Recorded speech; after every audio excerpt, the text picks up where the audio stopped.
Welcome everyone. I am Edgar Iglesias. I work at AMD with Xen and QEMU and hypervisor stuff in Stefano's team.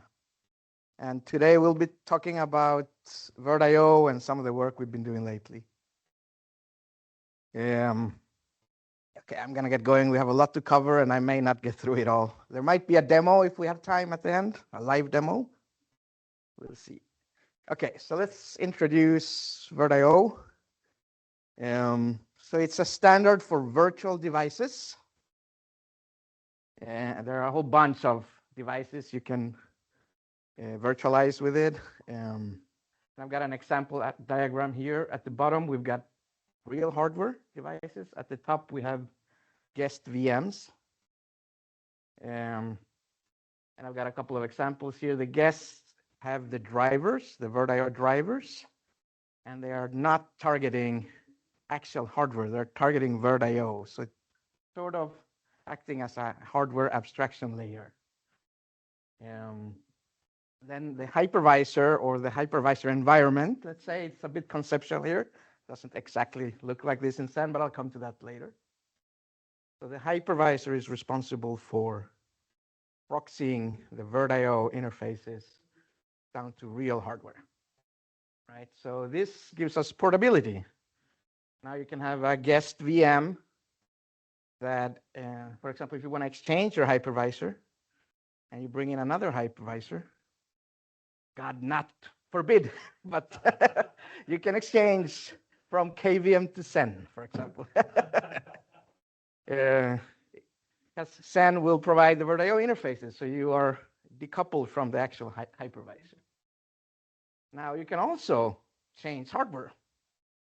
You can change from vendor X to AMD because you're not actually directly programming drivers towards the vendor X hardware. Okay, so that is an important concept and is one of the reasons why this is becoming very popular now. Okay, so I'll just briefly go through this because I think Bertrand actually talked a lot about it yesterday. So virtio, it has two planes. There's a control plane, which has more to do with configuration and device discovery and so on. And that's what we refer to as the transport layer. Then there's also a data plane, which has to do with data movement. And the data plane, it's just like a DMA. But virtio has standardized the DMA descriptors and the DMA rings. So all the devices, be it block, nets, GPU, whatever, they can all reuse this descriptor format and code to do the data movements, right? And you can sort of see here that the device driver and the transport, they're into the registers. Doesn't look like this in reality always, but yeah. There's two planes there. Okay, so what about Xen, virtio on Xen? Here's an example on how virtio PCI works. We have a DOM-U up to the right. It has a virtio net driver, which happens to use, in this case, the virtio PCI transport. The virtio PCI transport, whenever the neutral or generic virtio net driver wants to configure the device, the virtio PCI layer will actually convert that API call, let's say, into register reads and writes from the PCI bars and config space and so on. Those are gonna get tracked by Xen. And those instructions are loads or stores, right? The Xen will trap them, marshal them over into an IO request, send the IO request to QEMU. QEMU will emulate that access and potentially talk to the real Ethernet and so on, and then come back with an answer, and that's how it sort of works.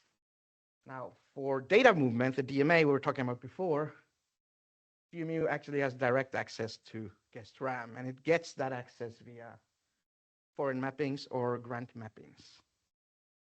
Okay, so as we can see here, there are a couple of challenges with this approach when we're looking at real-time and safety applications, because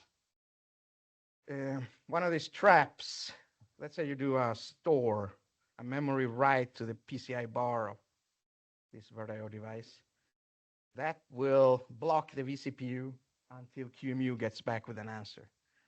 And DOM 0 may be very busy, or it may take a long time to do this operation. So that vCPU is blocked. If your guest only has one vCPU, your interrupt latency is going to go through the roof potentially. Right, so that's not great. Okay, so let's look at an example of, you've probably seen this diagram 1,000 times by now, but there's a couple of points I want to make. Don't bother with all the details. So first of all, we've got two SoCs here. We have on the left side, we've got an x86 system. And on the right-hand side, we've got an ARM system, Versal. On the ARM side, we've got two CPU clusters. We've got the Cortex-A and the R cluster. And we are running Xen on both of those clusters. On the left side, the same thing. We've got only one CPU cluster, but we're running Xen. So across the board here, we have Xen as an abstraction layer. And all the guests on top are running Xen. And if you are running as guests in Xen, so if you've got a workload, for example, running on the Cortex-R, you can recompile it and easily move it to the Cortex-A. And you can actually do that also, move around to the x86 side and back and forth.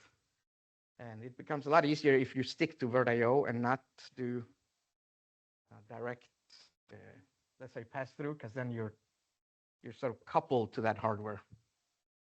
That makes sense.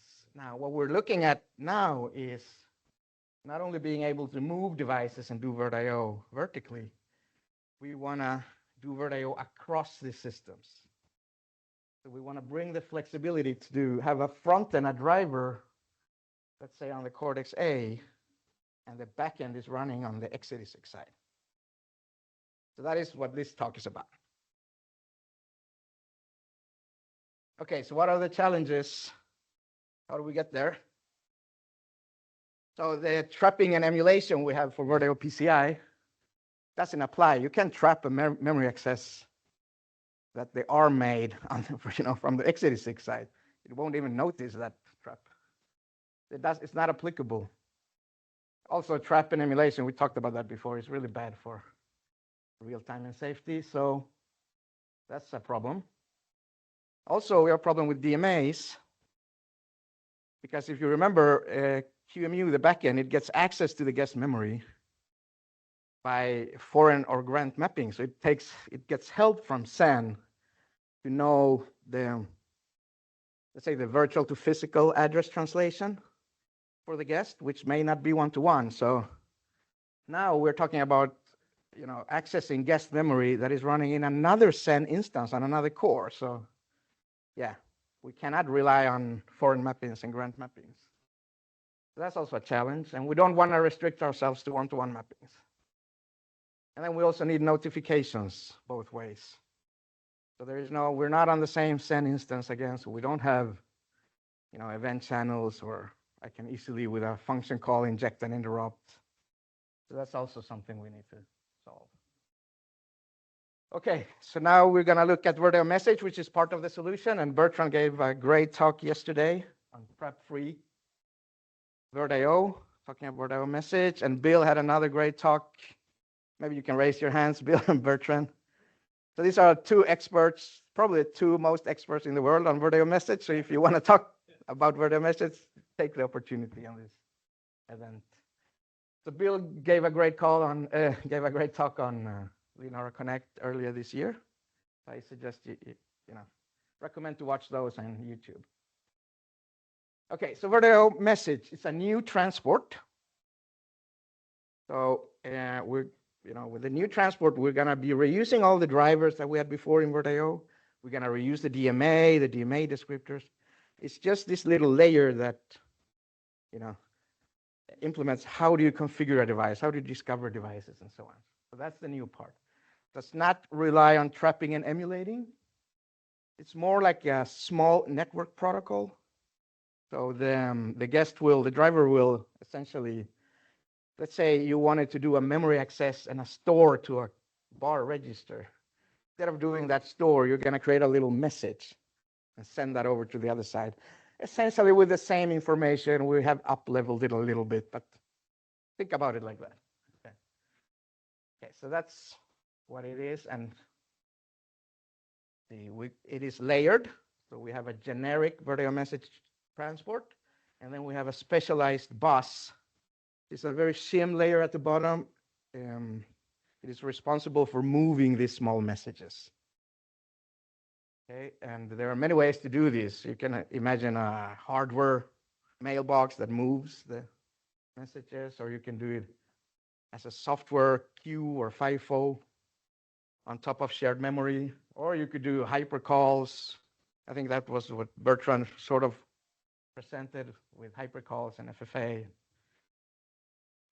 But in this talk, we're going to focus on the software mailbox over shared memory and some form of notification. I'll come back to what that is. And we expect this to work a little bit everywhere. We call it the AMP bus.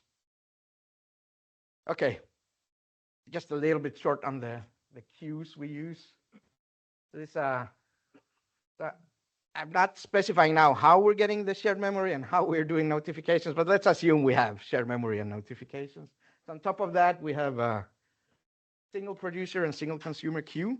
They're very tiny implementations that we've tried to harden to avoid attack surfaces. Let's say it's a lockless implementation. It uses memory barriers and atomics, but no locks.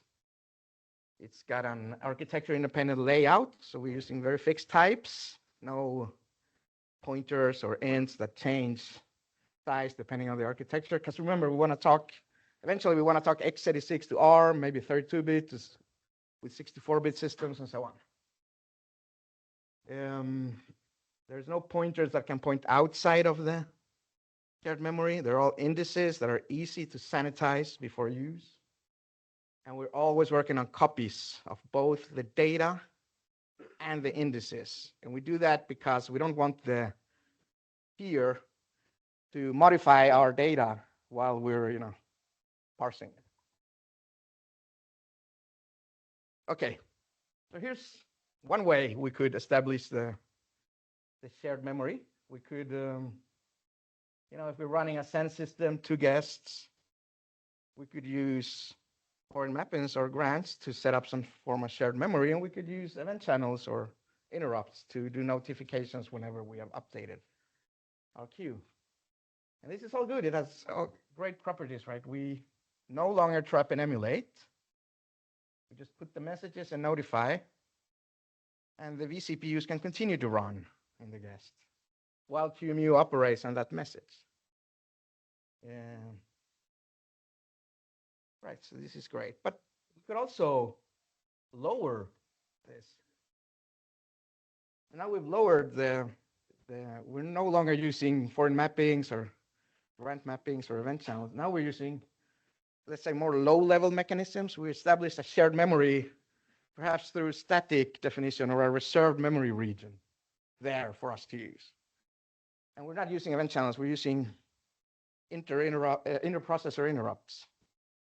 So we can directly map that to guests. And now, actually, we don't even have VMXs. We're just, right, this is really fast. Also, we're not depending on Xen anymore. So this is easy to move across hypervisors. But we have introduced a bit of a dependency to real hardware. But I'll come back to that later, because you're depending on some sort of inter-processor interrupt, and that may look a little bit different depending on what SoC you're running on. Oh, yeah, and okay. So what if we split that exact same setup? Now we've got 2 Xen instances, A and B. This would actually work across 2 CPU clusters and 2 instances, right? We have a little bit of a problem with the memory mappings. If we assume the memory mappings are 1-to-1 for DOM B here, this would work. Or if Xen A somehow has an IOMMU setup so that it can access DOM B's memory space linearly. This would work as a cross-cluster setup. And this is essentially the basis of what we did for the larger problem with the x86 and the ARM. So I'm going to walk you through this one. So here we've got a dual SoC setup. It's similar to what I showed before, that diagram. On the left side, we got an x86 system. And on the right-hand side, we have an ARM. The ARM side is a Versal, and it's configured as a PCIe endpoint. Right, and it shows up on the PCIe host, which is the x86. We're running Xen on both sides, and for the sake of simplicity now, let's assume we're running DOM0 on both sides. So let's see. Now the ARM side, the Versal side, has a special bar dedicated for virtio. So now what that bar has is it has a bunch of registers, so that allowing the x86 side to essentially issue interrupts. The way we do inter-processor interrupts here. You can write to those registers and trigger interrupts to the ARM side. And there's an equivalent mechanism on the ARM side, so it can raise MSIs back on the host. Okay, now we solved one problem. We can notify each other. Okay, now if the entire ARM system is a PCI endpoint, we can pass, that can be assigned to DOM0. That happens automatically. That's easy. So whenever the ARM side makes a memory access to a specific range here, that gets moved over to PCI and becomes a memory access to the host. Those memory accesses will go through the IMMU. That happens by default almost, if it's DOM0. And we can see DOM-A's memory space linearly. So QEMU can actually do DMA back. Very similar to foreign mapping. You can see the entire space of DOM-A. So now we can just set up the queues, do virtio message between each other, and it all works. Oh, this is going very fast. So yeah, that's how we do the virtio. Yeah, virtio across PCI, cross cluster, and even different architectures. It will get a little bit more complicated if we do DOM use, but it's mostly set up. We need to assign the device to whatever, the PCI endpoint to whatever device will have the driver. We are also looking at, this is not ready, but to reverse the role. So right now, the host, PCI host, has to be the virtio driver. But what we're going to do is we're going to have a huge 64-bit prefetchable bar here that allows the host to access the DDR of the endpoint. And that's how we're going to do DMA the other way and essentially reverse the roles. I'm hoping Bill Mills here will help me more with that. Okay, another thing to note here is that, as I was saying before, this is very similar to foreign mappings.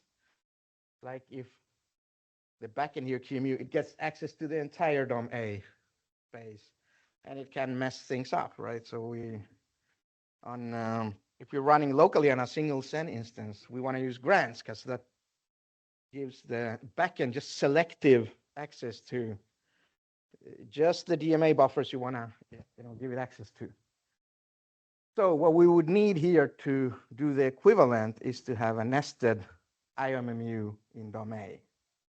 That would allow, for example, Linux DMA API to selectively hand memory regions to the device for DMA. And the device backend here, QEMU, would not be able to access any random page of DOM-A guest memory. Hope that makes sense. Any questions so far?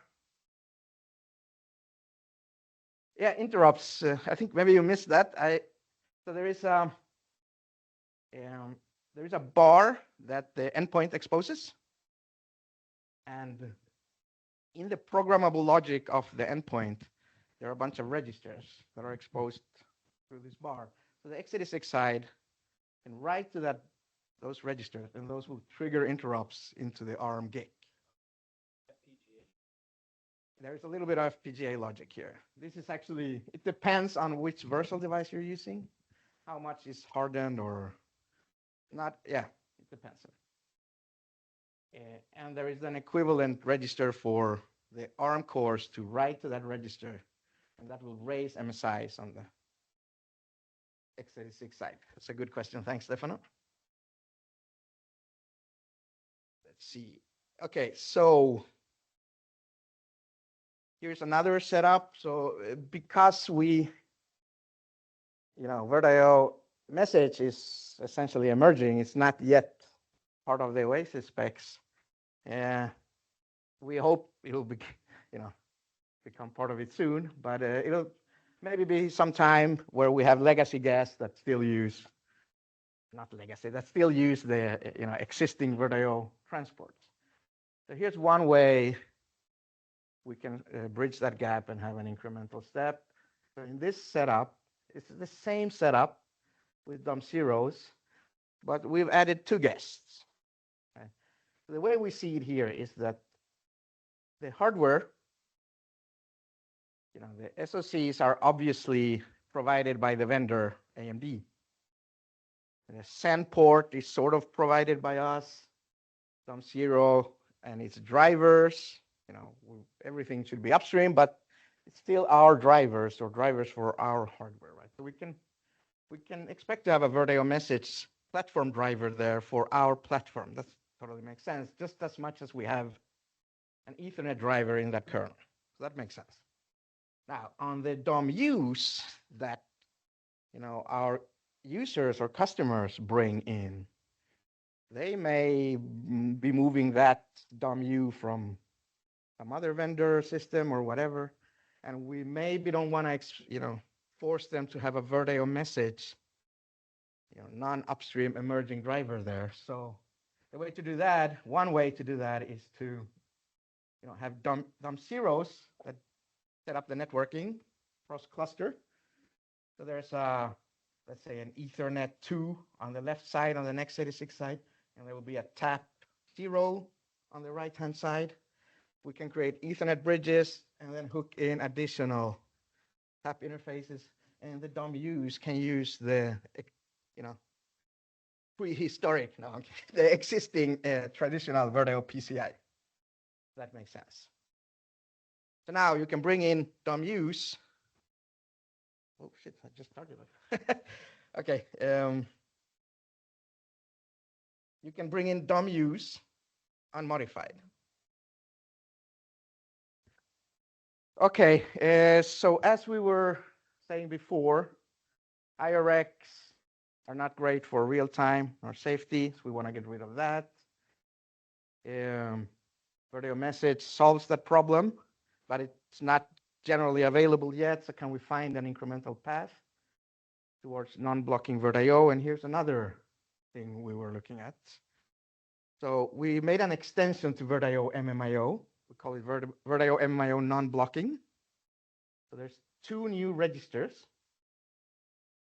And what the registers do is they allow you to do indirect accesses to the virtio registers. So instead of loading and reading directly, you do it indirectly by writing the address to an indirect register and then polling for readiness. Why would you do this? Well, we do it because then we can have a virtio-mmio implementation that doesn't block the vCPU. You always return. So the guest gets the option to poll for readiness rather than get stuck when it does the load. So yeah, but the rest of the virtio-mmio, the register offsets, everything else is different. It's the same, sorry. So an existing driver can be wrapped through, or you can create register access wrappers that do this logic, but keep the rest of the implementation. So it's a very tiny modification to an existing virtio-mmio driver, and you can work with this instead.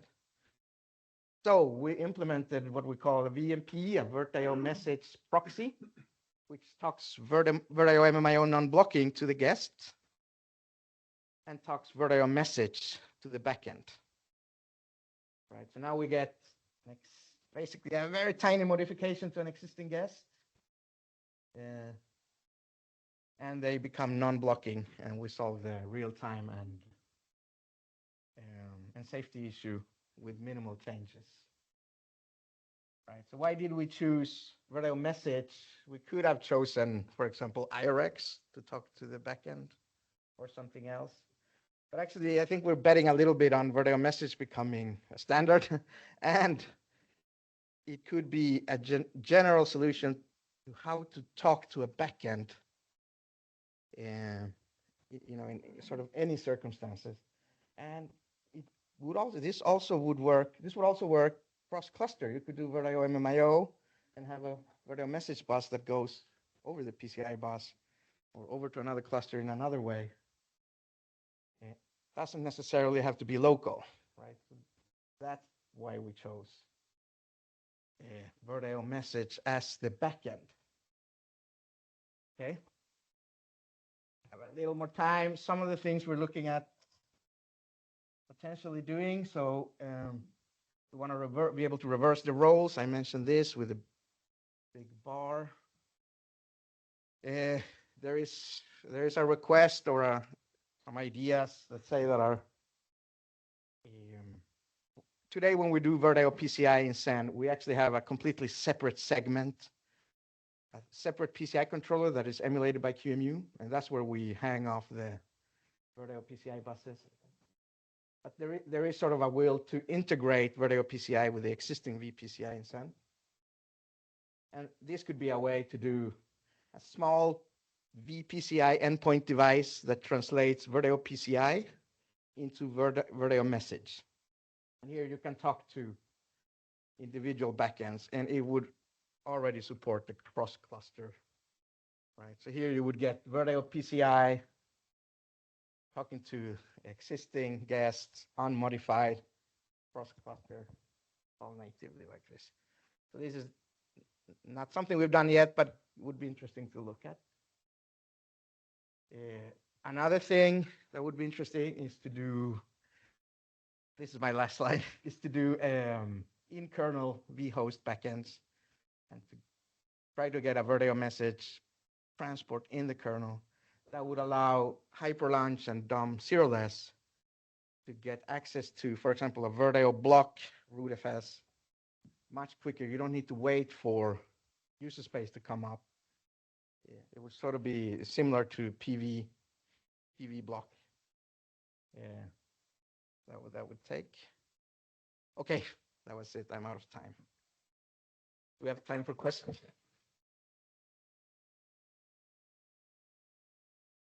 Any questions?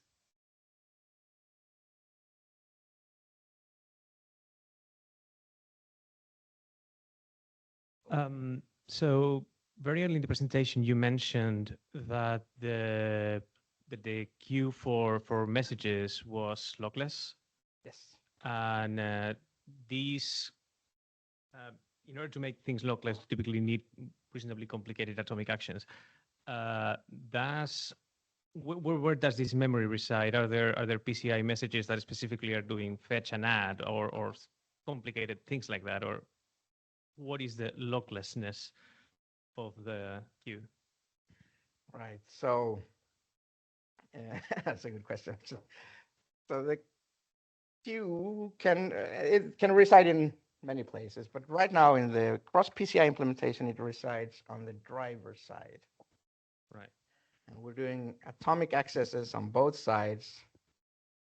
Actually, barriers crossing over the PCI. Good question. I'll have to look into that, Alejandro. That's a good question.